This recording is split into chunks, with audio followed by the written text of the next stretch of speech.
बीटीटीएच के एक और न्यू वीडियो में आपका स्वागत है। पिछले एपिसोड में हमने देखा था हुनयू ने सेकंड तियानजुन को बुला लिया था और सेकंड तियानजुन शेयन को मारने के लिए अटैक करता है, पर उसे रोकने के लिए सुनर और शेयन के बाकी दोस्त जाते हैं। फिर वहां उनकी बहुत भयंकर फाइट होती है, जहां सुनर अपने हेवनली फ्लेम का कमाल दिखाते हुए उसको तब तक रोक देती है जब तक शेयन अपना एंग्री बुद्धा लोटस अटैक तैयार कर लेता है। अटैक के तैयार होते ही शेयन उस पान सेंग के ऊपर अटैक करता है। पान सेंग शेयन की उस लेजेंडरी अटैक से बचने के लिए एक सील फॉर्मेशन करता है, पर उसके उस खतरनाक बानसेंग लेवल के सील को भी शेयन का ये दाओजोन लेवल का एंग्री बुद्धा लोटस अटैक तोड़ देता है। धमाके से सारे बैरियर्स जो वहां पर लगे हुए थे टूट जाते हैं और उसी के साथ वहां पर मास्टर यालाओ और तोंगशुआन आ जाते हैं। इन लोगों को देख शेयन के सारे दुश्मन वहां से भागते हैं और फिर सभी लोग एंशिएंट वेस्टलैंड रीजन को छोड़कर वापस अपने घर लौट आते हैं। अब आगे एपिसोड स्टार्ट होती है और हम लोगों को फॉलन स्टार पवेलियन में शेयन के घर को दिखाया जाता है, जिसके बाहर मास्टर यालाओ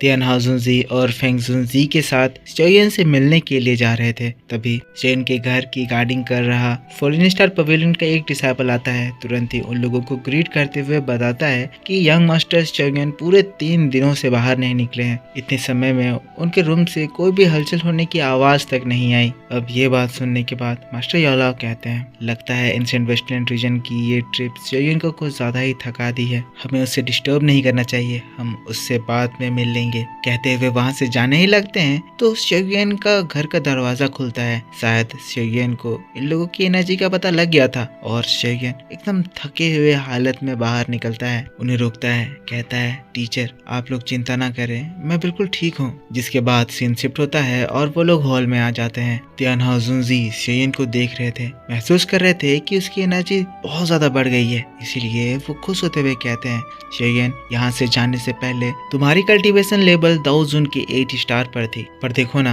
अब इतने कम समय में भी तुम्हारी स्ट्रेंथ बढ़ते हुए दाओजोन के 9 स्टार के 9 चेंजेस के पीक पर पहुंच गई है। ये बात वाकई में बहुत ज्यादा अच्छी है। तब शेयन खड़ा हो जाता है और खड़ा होने के बाद अपने हाथों को उठाता है और उसकी स्टोरेज रिंग से 11 हाई ग्रेड के पोथी सीड्स निकल आते हैं। जब तियान हाजुनजी फेंगजुनजी ये देखते हैं, ये चीज देखकर वो लोग एकदम शॉक्ड, क्योंकि अभी भी ये लोग दाओजोन लेवल पर ही हैं, तो इन लोगों के लिए एक पोथी सीड बहुत ही प्रीशियस ट्रेजर साबित हो सकता है। तियान हाजुनजी खड़े हो जाते हैं, शॉक्ड होते हुए कहने लगते हैं, ये तो पोथी सीड्स है। इस सेंटर प्लेन में एक पोथी सीड एक दाओजोन लेवल वॉरियर को अपनी जान से खेलने के लिए भी मजबूर कर सकता है। शेयन तुम्हारे पास तो इस तरह की 11 बोधी सीड्स हैं। शेयन मुस्कुराता है, कहता है, मेरा लक था जो मुझे ये बोधी सीड मिल गया। जिसके बाद फिर यालाओ की ओर देखते हुए कहता है, टीचर अगर आपको इन बोधी सीड्स की जरूरत है तो आप इन बोधी सीड को जितना मन उतना ले सकते हैं। कहते हुए बोधी सीड को यालाओ की ओर बढ़ाता है। फेंगजुनजी ये देखकर बड़े मुस्कुराते हैं और फिर कहते हैं, ये तो बहुत अच्छी बात हो गई ब्रतो याओ चैन, मुझे याद है तुम बहुत लंबे समय से इन बोधी सीड्स को तलाश रहे थे ताकि तुम एक मेडिसिन बना सको। यालाओ भी उन हाई ग्रेड्स के बोधी सीड को देखते हैं, देखकर खुश होते हैं, लेकिन फिर अपने हाथों को बढ़ाते हैं और उनमें से 4 बोधी सीड को अपने स्टोरेज रिंग में रख लेते हैं। जिसके बाद शेयन से कहते हैं, इतना काफी होगा शेयन, तुमने इस बार काफी बढ़िया अचीवमेंट करे, पर हमारी किस्मत ही खराब थी कि इस बार वो बोधिसत्व फ्रूट इस वर्ल्ड में अपीयर ही नहीं हुआ। शेयन सुनता है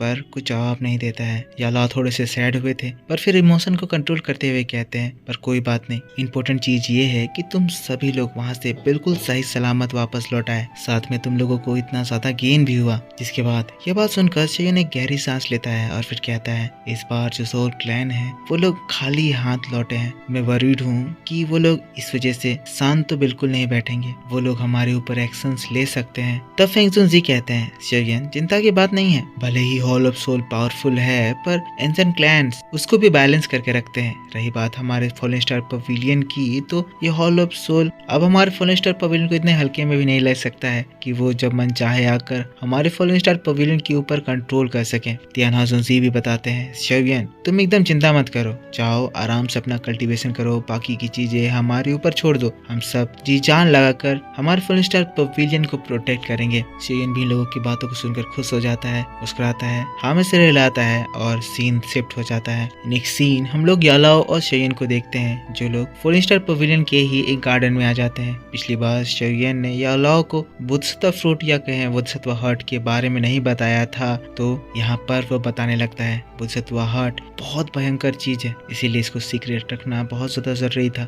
यालाओ से कहता है टीचर मेरे पास कुछ चीजें हैं जो कि मैं आपको दिखाना चाहता हूँ। जब वो लोग बैठते हैं तो शेयन अपनी एनर्जी का इस्तेमाल करता है और अपने हार्ट में फोकस करते हुए यालाओ को वो बोधिसत्व हार्ट दिखाता है, जो कि शेयन के हार्ट के साथ लिंक कर गया है। उसके अंदर में इनॉर्मस एनर्जी सर्कुलेट कर रही है। अब ये इतनी भयंकर चीज है कि इसको देखकर तो यालाओ भी एकदम शॉट हो जाते हैं। शॉट होते हुए कहते हैं ये तो बोधिसत्व हार्ट है। एकदम सीरियस होते हुए कहते हैं मैंने तो सोचा था कि बोधिसत्व हार्ट इस बार अपियर ही नहीं हुआ है। शेयन मैंने बिल्कुल भी एक्सपेक्ट नहीं करा था कि तुम इसे ऑलरेडी कन्क्वायर कर लिए हो। शेयन तब यालाओ को वो कहानी बताता है कि आपका ये डिसाइपल इस बार लकी था। मैंने एंशिएंट बोधि ट्री को उसके अंदर की डार्क एनर्जी को निकालने में मदद करी, जिसके लिए फिर बोधिसत्व ट्री ने मुझे Bodhisattva heart as a gratitude दिया। यालाओ यह बात सुनकर हैरान पर फिर खुश होते हैं और फिर खड़े हो जाते हैं और फिर कहते हैं बोधिसत्व फ्रूट बोधिसत्व हार्ट में ट्रांसफॉर्म हो गई है, तुम्हारे अंदर है। जिसके बाद मुस्कुराते हुए कहते हैं शेयन आखिरकार तुम शेयन हो, तुम हमेशा ही लोगों को सरप्राइज करके रख देते हो। शेयन भी यालाओ की बातों को सुनकर खुश,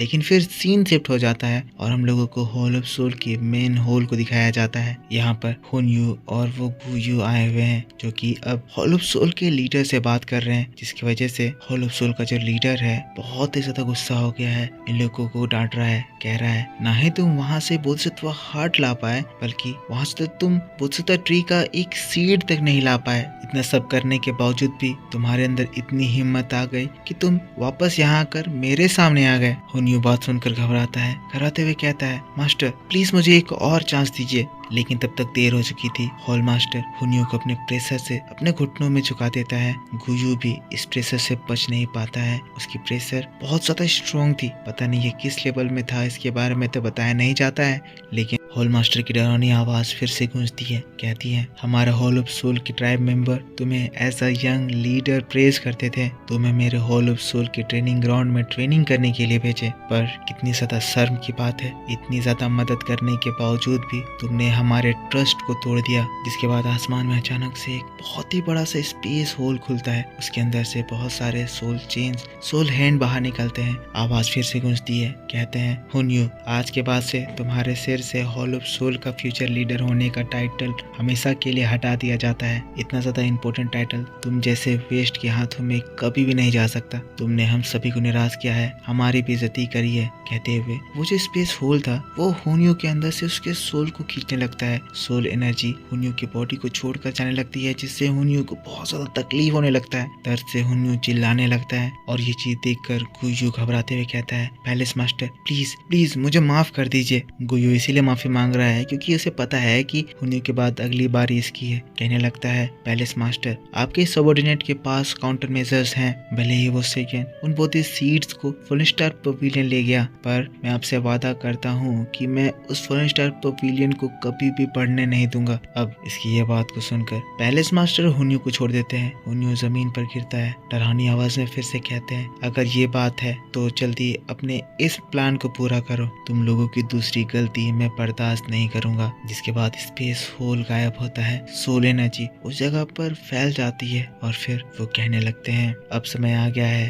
कि 8 एंशिएंट क्लैन के एंशिएंट कार्ड्स को दोबारा रीसफल करा जाए। कहते हुए वहां से गायब हो जाता है। इसका ये कहने से मतलब ये है कि वो एंशिएंट क्लैन के ऊपर अब हमला करने वाला है। सीन यहाँ से शिफ्ट हो जाता है और हम लोगों को शेयन को दिखाया जाता है, जो कि अभी कल्टीवेशन करने के लिए बैठ गया है। वो यहाँ पर बोधिसत्व हार्ट को रिफाइन कर रहा है ताकि वो बानसेंग लेवल पर पहुंच पाए। एक बार वो बानसेंग लेवल पर पहुंचेगा, इसके बाद ही वो दाओशेंग लेवल पर एंटर कर सकता है। पर यहाँ पर बोधिसत्व हार्ट के होने के बावजूद भी शेयन लाइन चेंजेस के पीक कि बैरियर को तोड़ नहीं पा रहा है। इस बैरियर से ब्रेक थ्रू करने के बाद ही वो बांसिंग लेवल पर पहुंचेगा। शेयन बहुत सारे एनर्जी अटैक्स करता है पर इसकी एनर्जी इसे ब्रेक थ्रू करने के लिए काफी नहीं होती है। शेयन शॉक्ड है, कहने लगता है इतना काफी नहीं है, आखिर मैं क्यों ब्रेक थ्रू नहीं कर पा रहा हूँ। शेयन बहुत कोशिश करता है, कहता है इतनी कोशिश करने के बावजूद भी मैं आगे नहीं बढ़ रहा हूँ, कोई फायदा नहीं हो रहा है क्योंकि सामने ये बैरियर है। अगर इस बैरियर को मैं तोड़ नहीं पाया तो मैं कभी भी ब्रेक थ्रू नहीं कर पाऊंगा। बहुत ज्यादा कोशिश करता है, करते जाता है और फिर हार मान जाता है।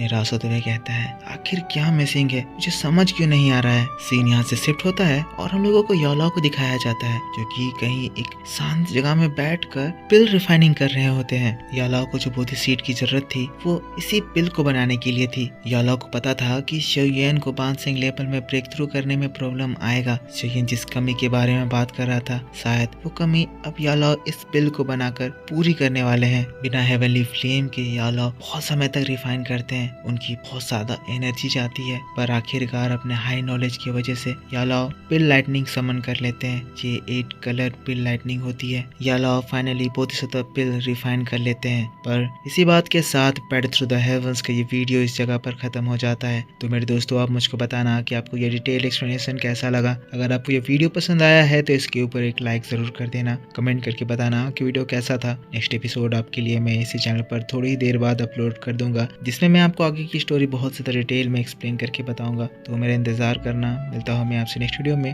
चैनल पर एक लाइक जरूर करना, सब्सक्राइब नहीं कर रखा है तो सब्सक्राइब करके बेल आइकन जरूर ऑन कर लेना। Take care, bye bye and thanks for watching.